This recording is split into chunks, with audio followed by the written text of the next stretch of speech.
So I went into day 2 thinking that I might keep the Tonverk. Even though if you saw my first video, it probably was a little negative on it. But I thought my faith in Elektron and the simplicity of their problems, I would just ride it out and wait for the updates.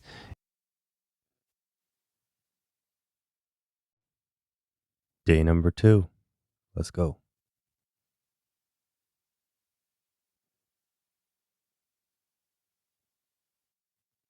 I think I'm going to focus on more of the synth abilities of this thing. Let's ignore the multi-sample for now. It's clearly not done, and let's see what we can do with the single sample. By the end of day 2, I was thinking that this machine was incredible, but not what I'm looking for. I got a lot of comments about people saying I should have got this, I should have got that, or I should look at this. I was reiterating what I mentioned in the first video. I'm hoping for more of a pro level sampler, a sampler with a synth engine, something that essentially uses samples as the waveform, and then it can process those samples through, filter and modulate things, such like that. Just like a regular synthesizer, but with a sampler at its core. And from what I've found, this machine is not a synth. So at the very end of the factory waves here, there appears to be possibly some oscillators here. Let's check one of these out.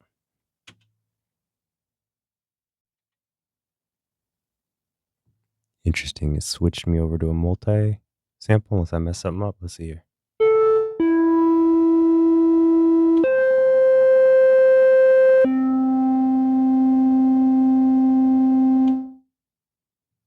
So these samples have a loop point.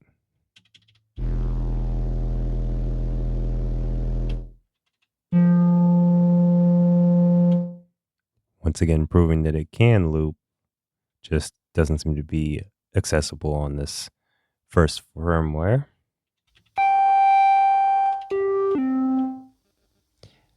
Yeah, so I by letting myself explore a little bit more, I got sidetracked a lot. I did not stick to my list, and it's really easy to get sidetracked on this machine. You can easily get lost in tweaking some settings and getting some sort of twisted sounds out of it, and it's very fun to do too. But now I think I have a better understanding for the machine. And what the purpose of this machine really was. I think a lot of it, even myself purchasing it, was probably because there's a bit of a misunderstanding in the marketing.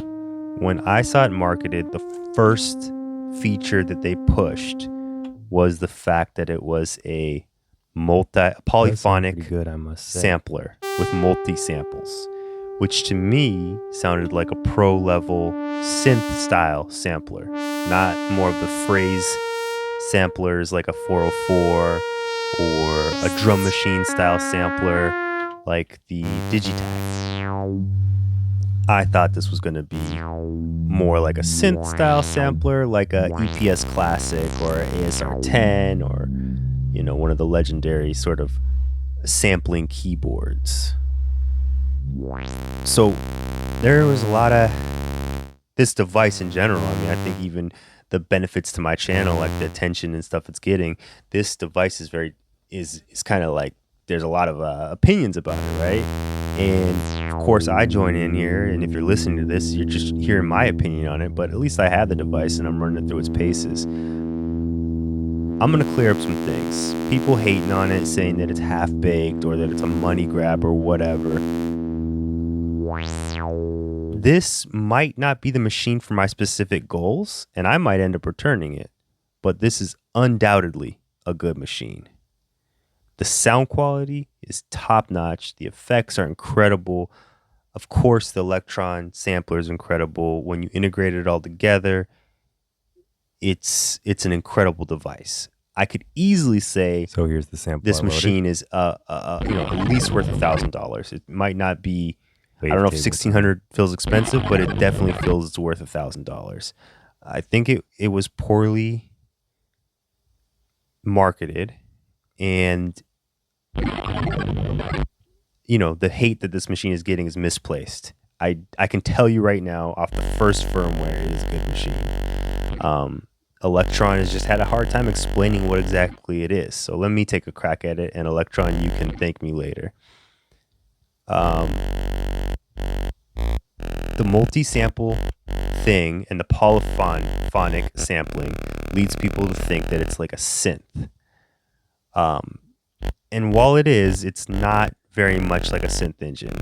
I think instead of viewing it as an improvement on a classic sampler layout through the Elektron lens, it's better to think about it as a completely new and unique instrument. Its own sort of thing.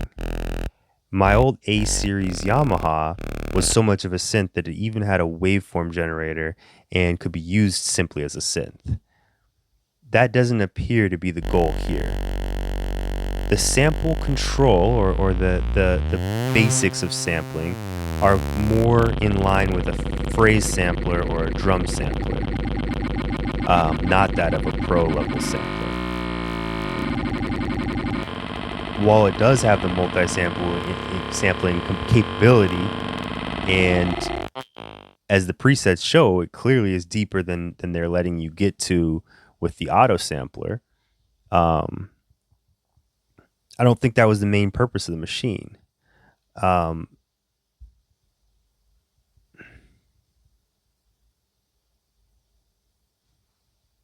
right, so I was messing around a little bit here with the wavetable. I am sure it's in here. I just don't know exactly how to do it yet. Maybe I got to do some research in the manual. But I don't know how you assign the LFO to multiple parameters. Anyways, I got one LFO assigned to the start point and one to the end point. It sounds kind of crazy. Here's what it sounds like.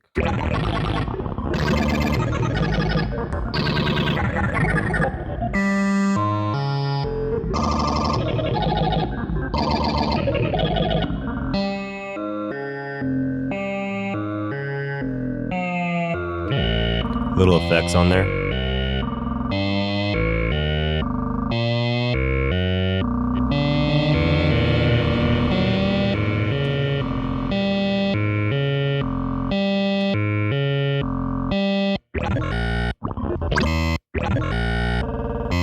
So I always used to say that I started off on the original SP404. That was my first sampler, my first piece of music gear that really got me in the game. And I always like to tell people that the 404 with its RCA jacks really wasn't a sampler. It was more of a DJ effects box with a built-in sound player or sampler. And this is sort of the same thing, but instead of being that sort of DJ tool with a basic sampler, this is more like an insanely powerful effects box with a crazy sequencer controlling it and a halfway decent sampler feeding it. If you took away the effects and the sequencer, this machine would not be very sought after. And even if you tell me, oh, this is firmware 1 and it's all going to come and the sampler is going to be more robust for later firmwares, I would tell you that having 8-voice polyphony is far below its class. Like, obviously, even the old school hardware samplers match that. I believe an EPS Classic has 8-voice polyphony. Obviously this has 8 different tracks of it, but still it's this 8-voice polyphony per track, which is super limited in 2025. So I don't think that the sample engine is the main focus of this machine. I think it's sound design or sound creation. If you ever worked with a 404, the way a Roland SP404, that is, the way you do sound design on that machine is through resampling. The original one only had the power of having one effect on at a time, where the new one allows you to stack 2 or 3 effects at once. But the original one, the workflow would go, you'd apply one effect, let's say a bit crusher. You'd resample it. Now you have your sound with a bit crusher on it. Then you'd run the bit crusher through a filter to take off some of the high end. And then you'd resample it. Then you'd run it through a distortion unit and you'd resample it. And then maybe you double it through the distortion unit and resample it. And then finally you'd run it through some reverb. And that's how you create a sound. The base material for the sound was simply just a sample. On the original 404, the only thing you could really do that sample is edit the start and end points and change the volume settings, right? So everything sound design wise was done through the effects. And I believe that that's sort of what the Tonverk is like. Through, twisting up the sample, even though you don't have that many options, you have some good options. You twist up the sample using parameter locking, and then you add in effects with parameter locking and modulation, and this thing goes absolutely crazy.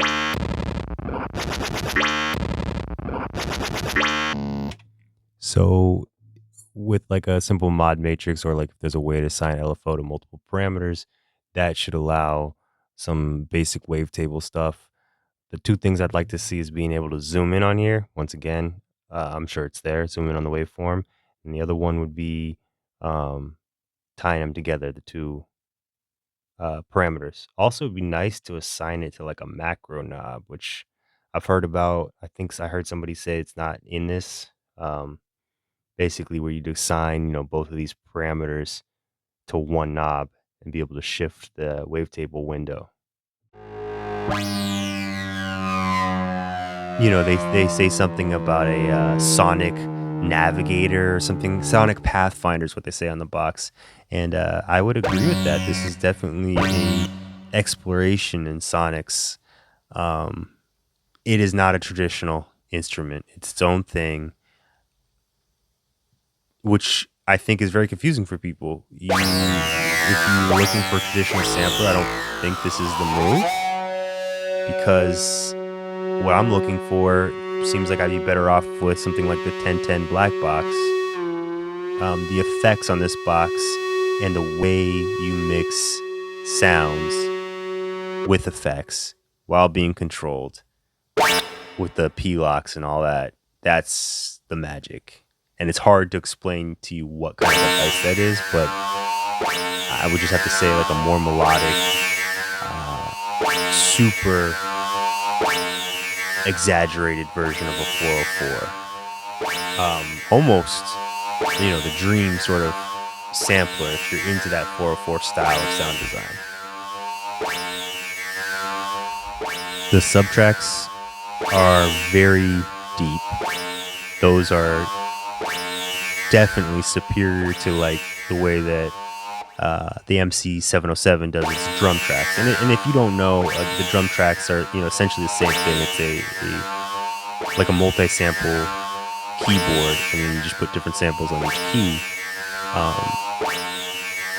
But they're all being controlled through the same filter and the same envelopes and everything like that, like you would on a multi-sampled synth. On the MC707, yeah, so it's more limited. Where the subtracks feel like their own independent synths with pitch and filters and envelope on each of the subtracks. So it's far superior there.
So it sounds like a whole bunch of noise and garbage, but this is getting a little crazy here.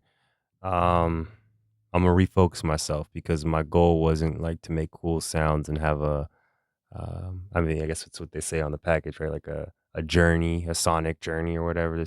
I'm trying to get some work done as well, not just screw around. So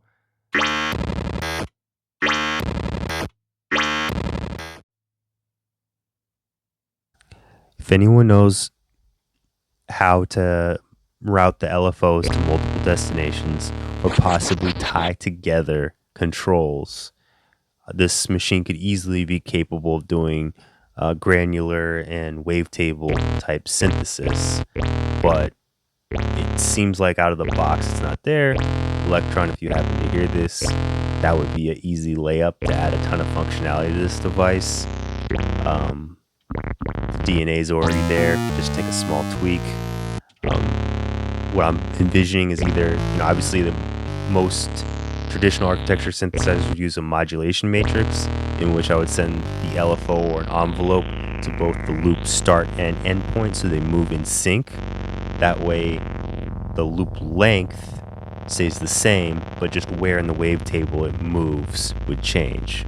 Or if we shrink it down to a more of a granular size, it'd be like thumbing through the grains. Obviously, you could send it like a random LFO, and that would have it jumping around the different grains. Um, yeah, that would be my advice there. Um, Once again, comparing it to like the 1010 bento box, that machine, it seems like they're very vocal with their intentions and the roadmap as to like, oh yeah, it doesn't do it yet, but it's coming. Where I don't see any of that from Elektron, official roadmaps or anything. So it's just speculation. Will an update allow it to do granular synthesis and wavetable synthesis? Seems very possible, but I don't know. There's no hint at that fact, so I wouldn't hold my breath for it too long. And furthermore, I'm not really the biggest fan of the Elektron machines. Kind of like I get it on the Digitone, like you're taking more complicated concepts and you're boiling them down into a more simplified machine to make them more accessible.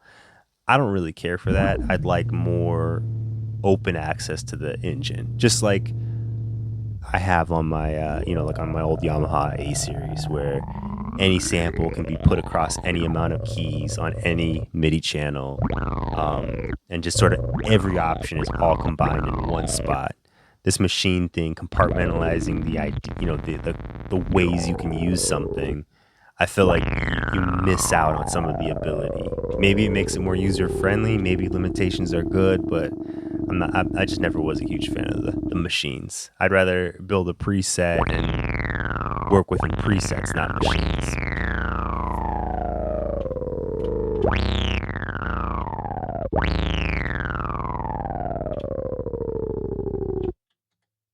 so I can swap samples and modulate the swapping those samples and keep the same start loop and endpoints, which in some cases could be not what you want, but for wavetables, that's actually pretty amazing because it could give you. I mean, I don't think you can swap wavetables smoothly. It wouldn't like transition from one to the next, but you should be able to modulate that. That's pretty crazy. Let's see what. Okay, let's try that.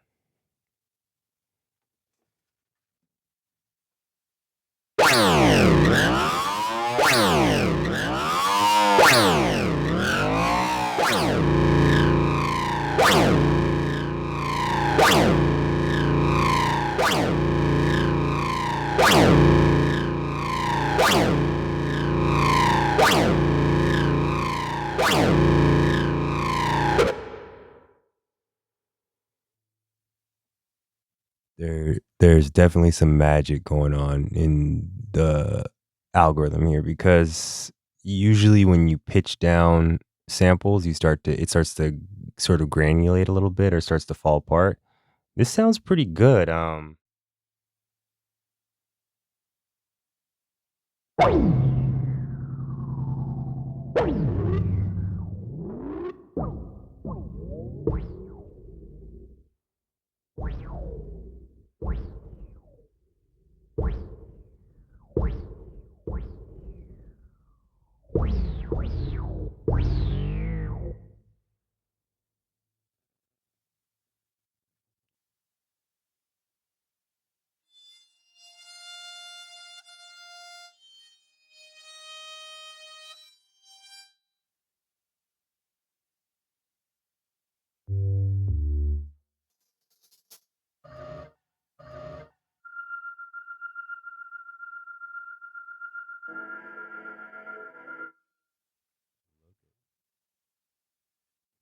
Look at that.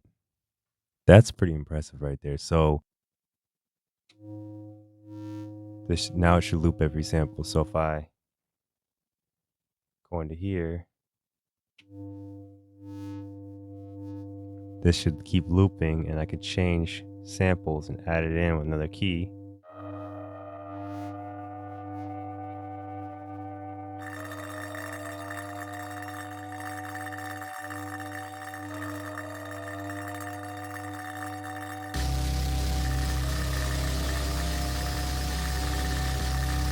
All right, so not only is that interesting and powerful, huh?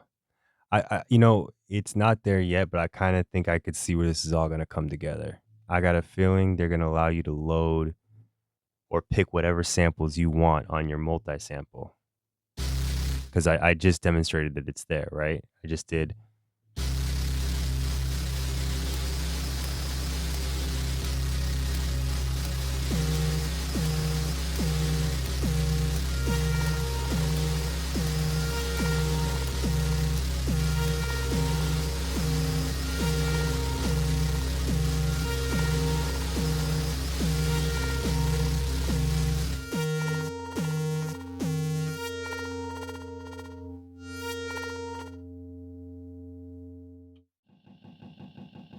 Attack, hold, decay. Interesting.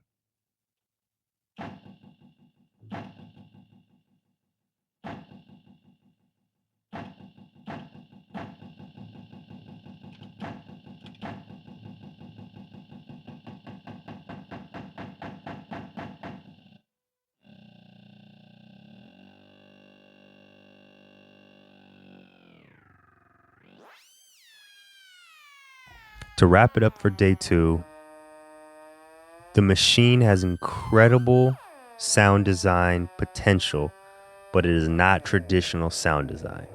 You're not going to synthesize sounds in the same way you would in a typical synth.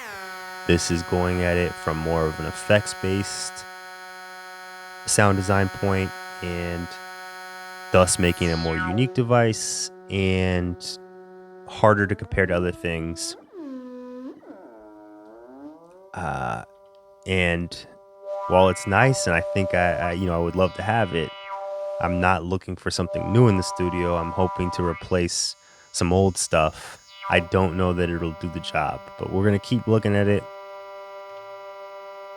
I could see very easily being won over by the sounds that come out of this thing and say, you know what, I gotta keep it no matter what, and just lie to myself and say, well, I hope they update it so I get this eight polyphony multi-sample synth engine that I hope is comparable to my Yamaha or something where you don't even really have multiple filter options or anything like that. You're kind of just stuck with this one setup, but with a proper 8-voice multi-sample unit.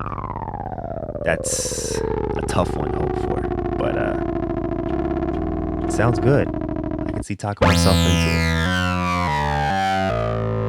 Not sure if I'm gonna keep it.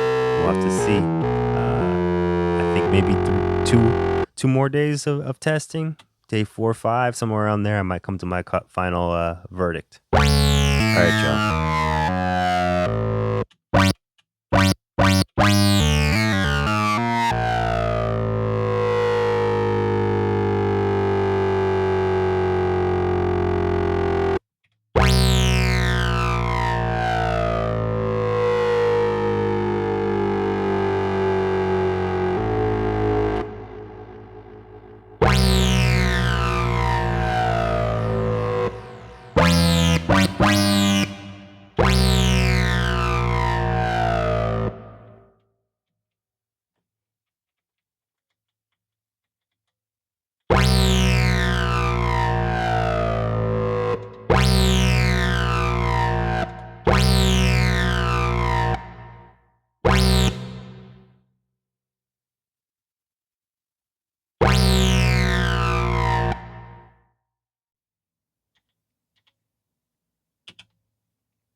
Honestly, this is what I didn't want to get distracted by.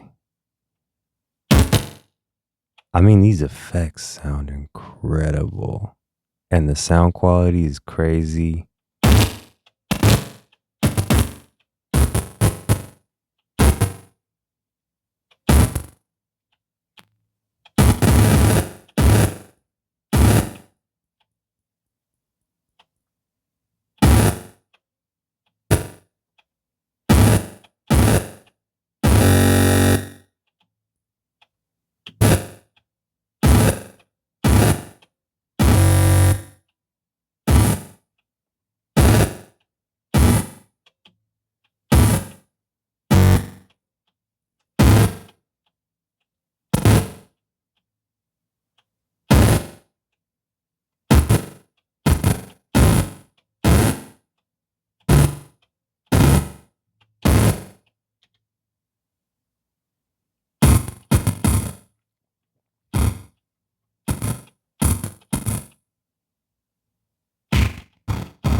Dang, I'm getting sidetracked. So, as an unorthodox, non synth type sound design box, there is some serious potential in here.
Crazy. Crazy. This is gonna be a tough one. I'm gonna wrap it up for tonight. So far, this thing is not a pro level sampler. It's missing so many features to be considered a pro level sampler. But across that sequencer and those sound effects and these bus routings, there is some magic in this box. So my verdict so far, day 2, is as an unorthodox sound design device and as a effects box. This thing is crazy. Effects are front and center on this for sure. That is the leading ability of this box. Yeah.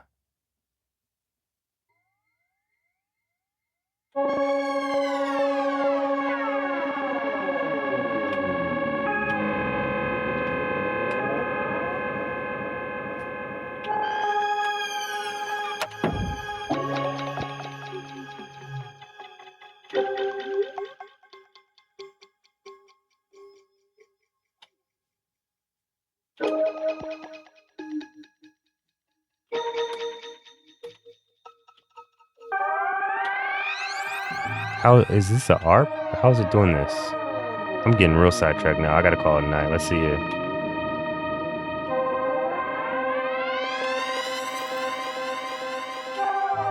Yep, the ARP.